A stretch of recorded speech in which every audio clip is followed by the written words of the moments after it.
मृगापक्षिणोदंशकाये च दुष्ट तदा व्याधयो बाधकाये मतङ्गे भवशक्तितीक्ष्णकृमेण सुतुरे विनश्यन्तु ते चूर्णितकौजशैले.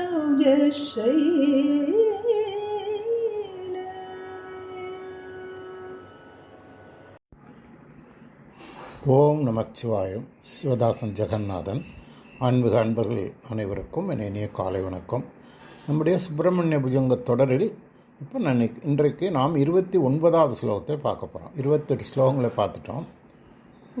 இன்றைக்கி வியாழக்கிழமை 29வது ஸ்லோகத்தை பார்க்க போகிறோம்.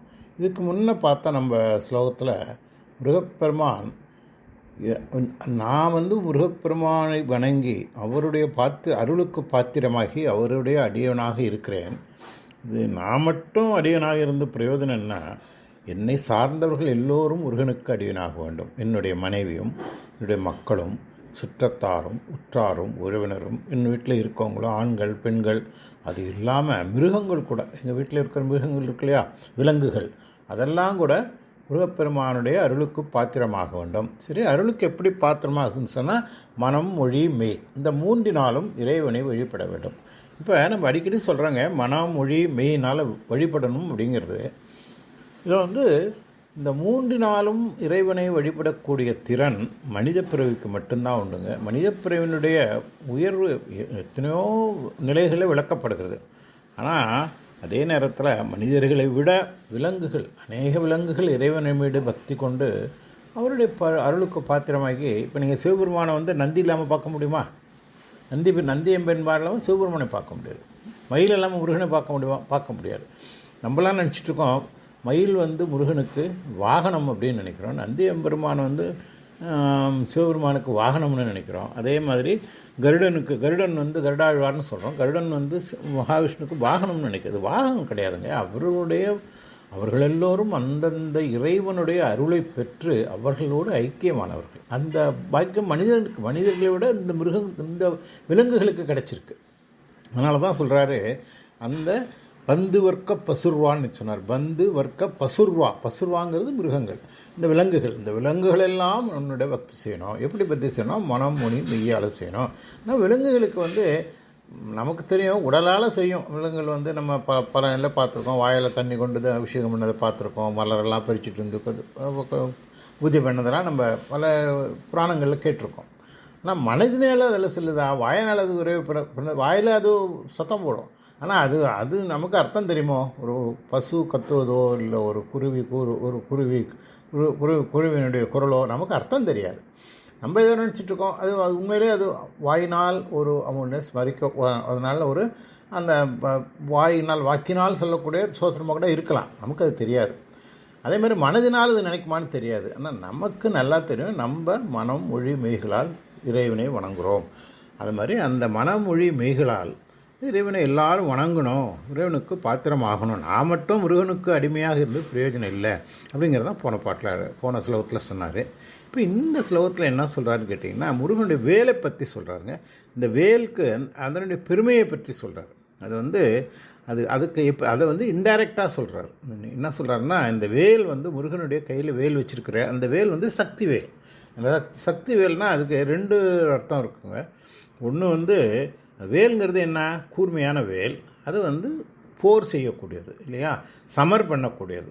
அந்த வேலு அது தொலைத்து குரவஞ்ச மலையே தொலைத்து பிளந்து கொஞ்சது. அப்புறம் மாமரமாக இருந்த சூரபத்மனை பிளந்தது. நிறைய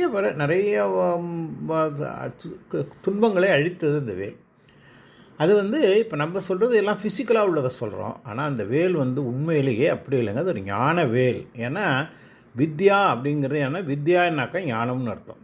வித்யாம்பிகை என்பது பரமாம்பிகை, அம்பாள் வித்யாம்பிகை கொடுத்த வேல். அது ஞான வேல். அது ஞானம் என்ன பண்ணும்? அஞ்ஞானத்தை அழிக்கும். அது இல்லையா? அஞ்ஞானம்ங்கிறது காணவம் கண்மம் மாயை ஐம்புலன்கள் கண்டு கேட்டு உண்டு உட்டு உயிர்த்து என்ற 6 தீய குணங்கள். இதெல்லாம் அஞ்ஞானத்தின் விளைவில். இதையெல்லாம் அழிஞ்சாதான் நம்முடைய ஆன்மா சுத்தி அடையும். ஆன்ம சுத்தி அடைந்தால் மட்டுமே நாம் இறைவனை அடைய முடியும், இந்த பாதத்தை அடைய முடியும். அப்போ இந்த வேல் வந்து அஞ்ஞானத்தை அழிக்கும், அது ஞான வேல். அதனால தான் இந்த வேலுடைய பெருமையை சொல்கிறார். ஆனால் அதை சொல்லும்போது சும்மா அஞ்ஞானத்தை சொன்னால் போகாது இல்லையா. ஆனால் அது எதெல்லாம் வந்து எனக்கு இப்படியெல்லாம் எனக்கு கஷ்டம் வரும், அதையெல்லாம் இந்த வேல் தான் அழிக்குது அப்படின்னு சொல்லி தான் இந்த ஸ்லோகம் அழகாக சொல்கிறாரு. முதல்ல ஸ்லோகத்தை சொல்கிற கேட்டுங்க. முருகா பட்சினோ தம் சகாயே சதுஷ்டா ததாவியாதையோ பாதகாயே மதங்கே பவத் சக்தி தீட்சனார்க்க பின்னா சதூரே வினயச் சந்துதே சூர்ணித கிரௌஞ்ச சைலகா அப்படிங்கிறார். இந்த வந்து இது கிரௌஞ்ச சைலா அப்படின்னா கிரௌஞ்ச மலை. இந்த கிரௌஞ்ச மலையை பிளந்தது இந்த வேல் இல்லையா. அந்த வேல் வந்து இப்போ இந்த வேல் உன் கையில் இருக்குது. என் உடலில் வந்து நான் வந்து ஒரு மனித பிறவி. நான் இந்த பிறவியிலே எனக்கு வந்து எவ்வளோ கஷ்டங்கள் வரும். அது எதெல்லாம் வரும்னா மிருகாங்கிறார். மிருகான்னா மிருகங்களினால் வரலாம். அப்புறம் பட்சினோங்கிறார். பட்சினோன்னா பறவைகளால் வரலாம். அப்புறம் தம்சகான்னா பூச்சி, மற்ற பூச்சிகளால் வரலாம். அப்புறம் அப்படியே துஷ்டான்னா கொடுமையான வியாதிகளாலோ, அப்போ மற்ற வியாதிகள் இருக்கு இல்லையா, அதனால் பாதகாயே எனக்கு துன்பம் உண்டாகுங்கிறது. இப்போ பாருங்கள், இப்போ நம்முடைய உடலுக்கு வந்து எப்படிலாம் மிருகங்கள்னால வியாதிகள் வரலான்னு சொல்லுங்கள். ஒன்று நிறைய வியாதிகள் வரலாங்க. மிருகங்கள் வந்து நம்ம தாக்கலாம் இல்லையா. மாடு வந்து முட்டலாம், ஒரு யானை வந்து போட்டு மிதிக்கலாம். அல்லது ஒரு நாய் கடிக்குதுன்னு வச்சுங்க, ரேபிஸ் வரும் இல்லையா. அதுவும் மிருகத்தினால் வர்றதுதானே. அது வந்து ஜூனோசிஸ்ன்னு சொல்லுவாங்க. மிருகங்கள் வர்ற வியாதிக்கு ஜூனோசிஸ், மிருகங்களால் வருகின்ற வியாதிங்கிறார். அதனால் அப்புறம் அதை வந்து பட்சினோங்கிறார். பறவைகள்னால் வரலாம். பறவைகள் நம்ம பறவைகள்லாம் என்ன வருதுன்னு நமக்கு தெரியும். பறவை காய்ச்சல் நம்ம கேள்விப்பட்டிருக்கோம். இதெல்லாம் அந்த காலத்தில் சொல்லியிருக்கிறார். இப்போ நம்ம பறவை காய்ச்சலை பற்றி இப்போ பேசுகிறோம். ஆதிசங்கரர் எத்தனையோ 2000 வருஷத்துக்கு முந்தைய சில பறவைகளாலோ வரலான்னு சொல்கிறாரு. அப்புறம் தம் சகாயன மற்ற பூச்சிகள் அது வந்து இந்த நிறைய வந்து நம்ம ஹெல்மின்ட்னு சொல்லணும் இல்லையா, அந்த பூச்சிகள்னால வர்றது. இப்போ ஃபார் எக்ஸாம்பிள் கொசு இருக்குன்னு வச்சுங்க. கொசுனால மலேரியா வரும், ஈக்கினால் காலரா வரும். இந்த மாதிரி பூச்சிகளினால நமக்கு நோய்கள் வரலாம். அப்படியே இதெல்லாம் என்ன பண்ணுதுன்னா துஷ்டா கொடுமையான வியாதிகள் அதெல்லாம் எல்லாம் சேர்ந்து எனக்கு துன்பம், பாதகாயே எனக்கு துன்பம் கொடுக்கிறது. இப்போ இது என்ன பண்ணணும், இவைகளெல்லாம் அழிக்க முடியணும். இந்த மிருகங்களையோ இல்லை பறவைகளையோ இல்லை இந்த பூச்சிகளையோ என்னால் அழிக்க முடியாது. ஏன்னா மிருகங்கள் வந்து நமக்கு தெரியாமல் திடீர்னு வந்து தாக்கும். பறவைகள் எங்கேருந்தோ வந்து திடீர்னு நம்மளை கொத்திட்டு போகும். நம்ம இந்த பாக்டீரியாலாம் இருக்குல்ல, பூச்சிகள்லாம் இருக்கு இல்லையா, அது எங்கேருந்து வருதுன்னே தெரியும். ஏதோ ஒரு கண்டாமினேஷனில் வந்து நமக்கு வியாதிகள் கொடுக்கும். அதனால் எனக்கு தெரியாது, துன்பம் தான் உண்டது. ஆனால் உன்னுடைய தீட்சனாக்கிற அப்படின்னா கூர்மைன்னு அர்த்தங்க. அது 2 அர்த்தம். தீட்சணம்னாக்கா அவருடைய ஞானத்தினால. உனக்கு வந்து இப்போ நமக்கு வந்து என்ன நடக்கும்னு தெரியாது. ஆனால் முருகப்பெருமானுக்கு என்ன நடக்க போகுதுன்னு தெரியும். அதனால் உன்னுடைய கூர்மையாக இருக்கும் பவக் சக்தி சக்தினா அம்பாள் கொடுத்தது. சக்தி ஆயுதம், சக்தி வேல். அவளை கொண்டு அந்த கூர்மையாக இருக்கிற அந்த சக்தி ஆயுதத்தை வேலை கொண்டு பின்னா சின்னா பின்னமாக்கு, அவைகளை நீ போய் சின்னா பின்னமாக்கி அவைகளை அழித்து விட்டு என்ன பண்ணு அப்படின்னா சதூரே வினயச் சந்துதேங்கிற.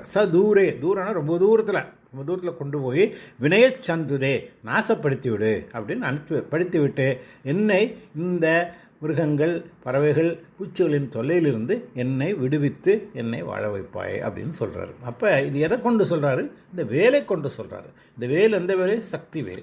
இந்த சக்தி வேல் யார் கொடுத்தது? அம்பாள் கொடுத்தது. சக்தி வேல் அம்பாள் கொடுத்தது சூரனை வதம் பண்ணுறதுக்கு கொடுத்தாங்க. சூர வதம் அப்படிங்கிறது, ஏன்னா இந்த வதம்ங்கிற சொல்லே வந்து அழிக்கிறதுன்னு ஒரு பொருள். கடவுளுக்கு வந்து அழிப்பதற்கு ஒரு கடவுளாக நான் பலமுறை சொல்லியிருக்கேன். கடவுள் வந்து ஒரு ஆக்கப்பட்ட ஒரு பொருளை அழிக்கிறதுக்கு வந்து கடவுள் விரும்பவே மாட்டார். ஏன்னா நம்ம கடவுளுடைய பஞ்ச இந்திரியங்கள் பஞ்ச கிரியைகள் இருக்கு இல்லையா, சிருஷ்டி, சிதி, சம்ஹாரம் வச்சுங்க நடுவில், அப்புறம் திரோதனம், அப்புறம் அனுகிரகம். பாருங்கள், சம்ஹாரம் பண்ணினாலும் ஸ்திரோதனம் பண்ணி அனுகிரகம் பண்ணுறார். இது வந்து என்னன்னு கேட்டிங்கன்னா ஒரு பொருளை உருவாக்குறாரு. அப்புறம் அவங்கள சிருஷ்டி பண்ணுறாரு, ஸ்திதி பண்ணுறாரு, அவர்களை காப்பாற்றுறாரு, அப்புறம் அவங்கள சம்ஹாரம் பண்ணுறாரு. இப்படி உண்டாக்கி அவரை காப்பாற்றி எப்படி சம்ஹாரம் பண்ணணும் அதுக்கு திருப்பி வரேன். அப்புறம் அதை மறைக்கிறார். துரோதனம்னா மறைத்தல். அதுக்கப்புறம் கடைசியெல்லாம் அனுகிரகம் அருள் பண்ணி தன்னுடைய இணைத்துக் கொள்கிறார். இப்போ இந்த நடுவில் ஏன் இந்த சம்ஹாரம் வந்துன்னு கேட்டிங்கன்னா, நம்ம சம்ஹாரம்னு சொல்லுவது நல்லா ஒரு பிறந்த ஒரு மனிதன் நன்றாக வளர்ந்தவன் சம்ஹார நிலைக்கு ஏன் போகிறேன்னா, அவனுடைய தீய குணங்கள் அவனுடைய உள்ளத்தில் இல்லை. இந்த நான் 14 குணம் சொன்னாலே, ஆணவம் கண்மம் மாயன்னு சொன்னாலே, அந்த தீய குணங்கள் அவனுடைய உள்ளத்தில் இருக்குது. அப்போ அவன் தீவனாகிறான். அப்போ இறைவன் சம்ஹாரம் பண்ணுறார், சிவபெருமான் சம்ஹாரம் பண்ணுறார். எதை? இந்த தீய குணங்களை சம்ஹாரம் பண்ணுறார். அவனை மனிதனை சம்ஹாரம் பண்ணதில்லை. தீய குணங்களை சம்ஹாரம் பண்ணி அதை மறைச்சிடுறார். அதுதான் துரோதனம். துரோதனங்கிறது அந்த மாயையினால் வந்த இந்த மாயாசக்தியினால் விளைந்த இந்த தீமைகள் எல்லாம் மறைச்சிடுறார்.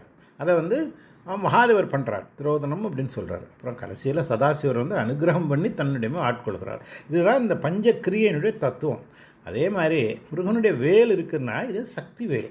நம்ம நினைக்கிறது மலையை பொழந்துச்சு, மாமரத்தை பொழந்துச்சு, மிருகங்களை அழிச்சது, எல்லாரும் படையை அழிச்சதுன்னு சொல்கிறது அது வெளிப்போக்கு, வெளியிலே தெரியுது. உள்ளே என்னது சொன்னால் இந்த சக்தி ஞானவேல். ஞானத்தை என்ன பண்ணும்? ஞானம் என்ன பண்ணும்? அஞ்ஞானத்தை அழிக்கும் இல்லையா? இப்போ இங்கே இந்த சூரபன்மன் யாருன்னு கேட்டால் ஒரு மிகப்பெரிய சிவபக்தன். இந்த 3 பேருமே சூரபத்மன், தாரகாசுரன், சிங்கமுன் 3 பேரும் அசுரர்கள், மிகப்பெரிய சிவபக்தர்கள். சிவபெருமானிடம் வரம் வாங்கியவர்கள். பல 100 ஆண்டு காலம் தவம் இருந்து வரம் வாங்கினவங்க. அந்த வரம் வாங்கினவங்க அவர்கள் தீவர்கள் ஆனார்கள். ஏன் தீவர்கள் ஆனார்கள்னா, தன்னுடைய உள்ளத்தின் மாற்றத்தினால் தீவர்கள் ஆனார்கள். ஆனால் அவங்க சிவபக்தியோடு சிவன் பரமேஸ்வரனை வணங்கி தவம் இருந்து வரம் வாங்கும்போது எங்களை சிவசக்தி ஐக்கிய ஸ்வரூபத்தினால் மட்டுமே எங்களை அழிக்க முடியும். சிவனாலையும் அழிக்க முடியாது, அம்பாளாலையும் அழிக்க முடியாது, பிரம்மாவாலும் முடியாது, பெருமாளாலும் முடியாது, யாராலும் எங்களை அழிக்க முடியாது. சிவசக்தி ஐக்கிய ஸ்வரூபமாக அந்த ஸ்வரூபமாக வரக்கூடிய சக்தியால் எங்களை அழிக்க முடியும்னு வேண்டிக்கிறாங்க. ஏன்னா அவங்க நினச்சாங்க சிவபெருமான் எப்பொழுதுமே நிஷ்டையில் இருப்பார், அம்பாள் எப்பொழுதும் அங்கங்கே போய் ஒவ்வொருத்தரும் மகளாக பிறந்தாங்க. தட்சனுக்கு மகளாக பிறந்தாங்க, அப்புறம் ஹிமேவானுக்கு மகளாக பிறந்தாங்க, அப்புறம் மதுரையில் போய் மகாராணியாக இருந்தாங்க. அவங்க தனியாக இருக்காங்க, உங்களுக்கு எங்கே ஐக்கியமாகி எங்கே குழந்தை பிறக்க போகிறதுன்னு நினச்சிட்டு ஒரு வேண்டுகோளை வச்சான். ஆனால் கடவுளை மனிதன் வெல்ல முடியாது. ஆனால் கடவுளுக்கு ஒரு கணக்கு, ஒரு கணக்குனால முருகப்பெருமான் அவதாரம் பண்ணார். அப்போ முருகப்பெருமான் அவதாரம் பண்ண மகியே இந்த சூரபன்மனை அழிப்பது. இங்கே சூரபன்மனை அழிக்கிறது அப்படின்னு சொன்னால் அவனை அழிக்கிறது நோக்கம் இல்லைங்க. அவன் ஏன் இப்படி மாறினான்னு சொன்னால் இந்த குணங்கள் ஆணவம் கண்மம் மாயை இந்த 3 மலங்களினால் அவன் மாற்றமடைந்தான். பெரிய ராஜா, பெரிய சிவபக்தன், பெரிய ஒரு நாட்டுக்கு தலைவன், உலகத்தையே ஆண்டவன். ஆனால் அவனுடைய குணங்கள் மாறியது. இதனால் இந்த 3 தீய குணங்களினால் மாறியது. இந்த 3 குணங்களின் உருவமாக தான் அவன் தாரகாசுரன், சிங்கமுகன், சூரபன்மன் என்று 3 இருந்தாங்க. அப்போ முருகப்பெருமான் அவதாரம் பண்ணி அவனை அழிக்கப் போகும்போது அவனே அந்த வேல் எடுத்துகிட்டு போகிறார். அந்த வேல் அம்பாள் வேல் நெடுங்கண்ணி அப்படிங்கிற நம்முடைய சிக்கலில் இருக்காங்க இல்லையா, வேல் நெடும் கண்ணி.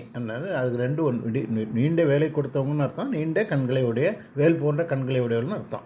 இந்த வேல் நெடுங்கண்ணி தான் அந்த வேல் கொடுக்குறாங்க முருகப்பெருமானுக்கு. அந்த சிக்கலில் வேல் வாங்கி செந்திலில் சமூகரித்துன்னு ஒரு வாக்கம் இருக்குது இல்லையா, அந்த மாதிரி சிக்கலில் போய் வேல் வாங்குறார். வேல் வாங்கிட்டு அந்த நாணவேலை கொண்டு திருச்செந்தூரிலே அந்த கடற்கரையிலேயே யுத்தம் பண்ணி வரம் பண்ணி அவங்களுக்கு கடைசியில் அனுகிரகம் பண்ணிடுறாரு. அப்போ சூரபத்மன் அழிக்கப்படவில்லை. அதை நீங்கள் நல்லா புரிஞ்சுக்கணும். ஏன்னா சூரபத்மன் இன்றைக்கும் முருகப்பெருமானோட வாழ்ந்துட்டுருக்கான். அவர் கொடியாகவும் மயிலாக வாழ்ந்துட்டுருக்கான். அவனை 2 பிளந்து ஒரு பாதியை கொடியாக்குனார், ஒரு பாதியை மயிலாக்குனார்.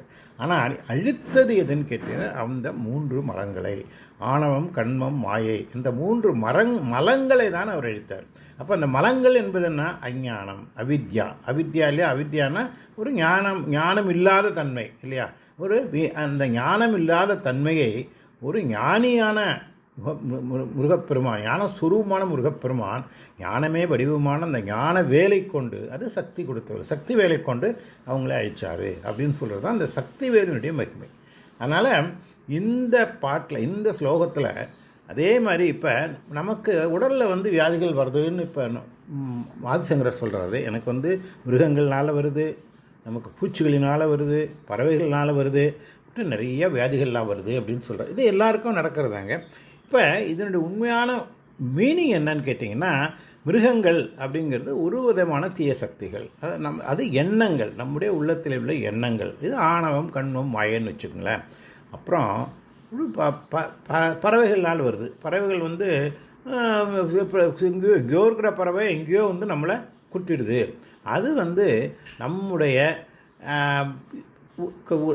தீய குணங்கள், நம்முடைய தீய குணங்கள். நம்ம அந்த சொல்ல காமம், குரோதம், லோகம், மோகம், மோகம், மதமாச்சரியம்னு இந்த 6 குணங்கள் வந்து இந்த பறவைகளாக சொல்லுது. அதுக்கப்புறம் பூச்சிகள். இந்த பூச்சிகள்னு என்ன பண்ணி கேட்டிங்கன்னா, இது இங்கே நம்ம பூச்சிகள்லாம் நம்ம சுற்றியே இருக்கும். பாக்டீரியாலாம் இருக்கு இல்லையா, பாக்டீரியாஸ் இருக்கும், கொசு இருக்கும், கரப்பாம்பூச்சி இருக்கும். இதெல்லாம் நம்ம வீட்டுக்குள்ளே எங்கெங்கேயோ இருக்கும், நம்ம கண்ணுக்கு தெரியாமல் இருக்கலாம். ஆனால் அதனால வியாதிகள் வருது. அந்த வியாதிகள் வந்து அது எல்லாம் என்னன்னு கேட்டால், நம்மிடத்திலே உள்ள 5 விதமான இந்த கண்டு, கேட்டு, உண்டு, உற்று, உயிர்த்துன்னு சொல்கிறோம் இல்லையா, இந்த 5 விதமான பஞ்சேந்திரியங்கள், அந்த நம்முடைய பஞ்சேந்திரியங்கள். அதனாலேயா நம்ம கண்ணினால் பார்ப்பதனால் உண்டாக ஒரு தீய குணங்கள், கேட்பதனால் தீய குணங்கள், சுவைப்பதனால் உணவு குணங்கள், தொடுவதனால் தீய குணங்கள், அந்த மாதிரி இந்த 5 தீய குணங்கள் இருக்குது. அதுதான் நம்ம கூடையே சுற்றி இருக்கிற இந்த பாக்டீரியாலாம் எப்படி வருதுன்னு தெரியாது. ஆக இதெல்லாம் அழிக்கணும் அப்படிங்கிறார். அப்போ இந்த மிருகங்களையோ பறவையோ இந்த பூச்சிகளை அழிக்கணும்னு சொல்லலை, இந்த தீய குணங்களெல்லாம் அழித்து எங்கேயோ தூரத்தில் கொண்டு போய் அப்படிங்கிறார். என்ன வந்து சதூரேங்கிறார். சதூரோ வினயச்சந்து இதெல்லாம் நாசப்படுத்தி அவைகளை வந்து சின்னாபின்னமாக்கி சதூரே வெகு தூரத்தில் கொண்டு போய் விட்டுவிடு, என்னுடைய உள்ளத்திலிருந்து தீய குணங்களை எடுத்து விடு அப்படிங்கிறது தான் இந்த ஸ்லோகத்தினுடைய அர்த்தம். நமக்கு தெரியுது வந்து ஒரு உடம்புக்காக வைக்கிறான்னு அர்த்தம். அப்படிப்பட்ட ஒரு அழகான கருத்தோடு இதை சொல்கிறாரு. இப்போ இதை வந்து இந்த வேல் பற்றி சொல்லும்போது நமக்கு இந்த முருகப்பெருமானுடைய வேலை பற்றி நம்ம வந்து நிறைய பாடல்கள் இருக்குது. முருகப்பெருமான் வந்து அவருடைய ஒவ்வொரு உருவத்தையும் நம்ம பார்த்துருக்கோம். இதில் வந்து நம்ம சுப்பிரமணிய புஜங்கத்தில் பார்த்திங்கனாலே அவர் முதல்ல ஆரம்பிக்கும் போதே வந்து அவர் பாதாதிகரம் அவர் வர்ணிச்சிருக்கிறத நம்ம பார்த்துருக்கோம் இல்லையா. இது வந்து இப்போ ஆனால் அவருடைய ஒவ்வொரு உறுப்பையும் வர்ணித்ததை நம்ம ஸ்லோகங்களை எல்லாம் பார்த்துட்டு தான் வரோம். இந்த வேலை பற்றி மட்டும் மிக அதிகமான சொல்லப்பட்டது வந்து கந்தர் அலங்காரம். கந்தர் அலங்காரத்தில் முருகனுடைய வேலை பற்றி நிறைய பாடல்கள் சொல்லியிருக்குங்க. அப்புறம் அந்த வேலினுடைய மகிமை, இது சாதாரண வேல் கிடையாது, இது சக்தி வேலு. அம்பாள் கொடுத்த அந்த வேலு. இந்த வேல் வந்து அந்த வேலினால் வந்து எல்லாருடைய துன்பங்களும் அழிந்தது. இதில் துன்பங்கள் இதில் அந்த வேல் வந்து மனிதர்களை அழித்ததோ அல்லது அசுர்களை அழித்ததோ என்று சொல்வதை விட அவர்களுடைய ஆணவத்தையும் அவருடைய மாயையும் அவருடைய கண்மத்தையும் அழித்தது, அதுதான் சொல்லுவாங்க. இதை வந்து அந்த ஒரு அழகான பாட்டு இருக்குது பாருங்கள், நான் நிறையா சொல்கிறதில்ல. தேர் அணியிட்டு புறம் எரித்தான் மகன் செம் கையில் வேல் கூர் அணியிட்டு அணிவாகி கிரௌஞ்சம் கொலைத்த அரக்கர், கிரௌஞ்சத்தை தொலைத்த அரக்கர் நே அணியிட்டு வளைந்த கடகம் நெளிந்து சூர் பேர் அணி கெட்டது தேவேந்திரலோகம் பிழைத்தது அப்படின்னு இந்த அரக்கர்களை அழித்து அது வந்து தேவேந்திரர்களை உலகத்தை பிழைக்க வைத்தார் முருகன் அப்படின்னு சொல்லுது.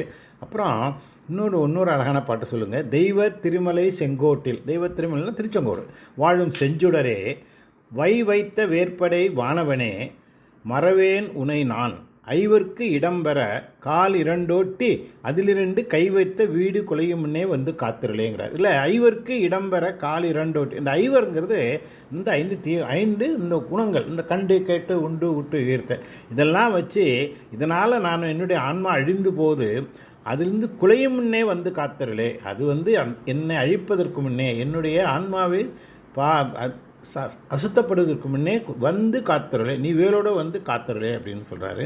இன்னும் நிறையா 100 பாடல்கள் இருக்குது. இதில் நீங்கள் எல்லாருக்கும் இன்னொரு தெரிஞ்ச பாட்டு ஒன்று இருக்குங்க. செயல்பட்டு அழிந்தது செந்தூர் வயற்பொழில் தேங்கடம்பின் மால்பட்டு அழிந்தது பூங்கொடியார் மனம் மாமயிலோன் வேல்பட்டு அழிந்தது வேலையும் சூரனும் வெப்பம். அந்த மாமயிலோன் வேல்னாக்கா அவருடைய வேல்பட்டு அழிந்தது, சூரனும் வெற்பும் அவன் கால்பட்டு அழிந்தது இங்கின் தலைமை வைத்து ஐயன் கழுத்தேத்து. அந்த அவருடைய சூலம் அந்த சூரனுடைய தீய குணங்களை அழிச்சுது. ஆனால் அவருடைய முருகப்பெருமானுடைய கால் என் தலைமையில் பட்டதுனால அது அயன் கையெழுத்து, பிரம்மா தலையெழுத்துன்னு சொல்லுவாங்க இல்லையா, அந்த தலையெழுத்தே மாறிப்போச்சு அப்படின்னு சொல்லுவார். அதே மாதிரி இந்த முக்கியமான ஒரு விஷயம் என்னன்னு கேட்டிங்கன்னாங்க, இன்னொரு பாட்டு அழகாக சொல்லுங்கள். இதுவும் எல்லாருக்கும் தெரிஞ்ச பாட்டு தான். சேந்தனை கந்தனை செங்கோட்டு வெற்பனை செஞ்சுடர்வேல் வேந்தனை செந்தமிழ் நூல் விரித்தோனை விலங்கு வள்ளி காந்தனை கந்த கடம்பனை கார்மையில் வாகனனை சாந்துணையும் போது மறவார்க்கு ஒரு தாழ்வில்லையே. இது என்பது அவரெல்லாம் சேந்தன், அப்புறம் கந்தன், அப்புறம் வேந்தன், அப்புறம் அந்த காந்தன், வள்ளி காந்தன், கடம்பன், கார்மையில் வாகனன், அவனை எல்லாரும் இப்படிப்பட்டவர் அவரை சார்ந்திருந்தால் இந்த மறவாதுக்கு ஒரு தாழ்வு இல்லையே அப்படிங்கிறார். இது எல்லாமே இந்த வேலினால் வருது அப்படிங்கிறது சொல்லி தான் இப்படி சொல்கிறாரு. இது கடைசியாக இந்த வேல்மாறல்னு ஒன்று இருக்குங்க, அது பல பேர் தெரிஞ்சிருக்கோம். இந்த வேல்மாறலை படித்தோம்னா நமக்கு எந்த விதமான துன்பமும் வராது அப்படிங்கிறது ஒரு இயல்பான ஒரு சொல். அது திருச்செந்தூர் முருகன் பாடுது. அதை நீங்களாக தெரிஞ்சிருக்குன்னு நினைக்கிறேன். இப்போ இது நேரம் இல்லை அதை பற்றி சொல்லுவதற்கு. ஆக இத்துடன் இந்த வேலை பற்றி அழகான சொல்ல இந்த 29வது ஸ்லோகம் முருகப்பெருமானுடைய சக்திவேலுடைய பெருமையை விளக்குறது. இந்த சக்திவேலை வேண்டி அந்த சக்திவேலின் கருணை நம்முடைய தீமைகள் எல்லாம் அழிக்க வேண்டும், உடல் தீமைகள், மனத்தீமைகள், உள்ள தீமைகள் அனைத்தையும் அழிக்க வேண்டும் என்று உங்களுக்கு வாழ்த்தி முருகப்பெருமானை வணங்கி இந்த பதிவை நிறைவு செய்கிறேன். அடுத்த பதிவில் இன்னும் 30வது ஸ்லோகத்தை பார்ப்போம்.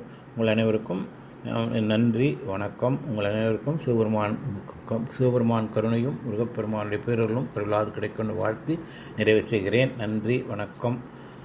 ஓம் நமச்சிவாய. ஓம் சரவணபவாய நமக. சிவதாசன் ஜெகநாதன்.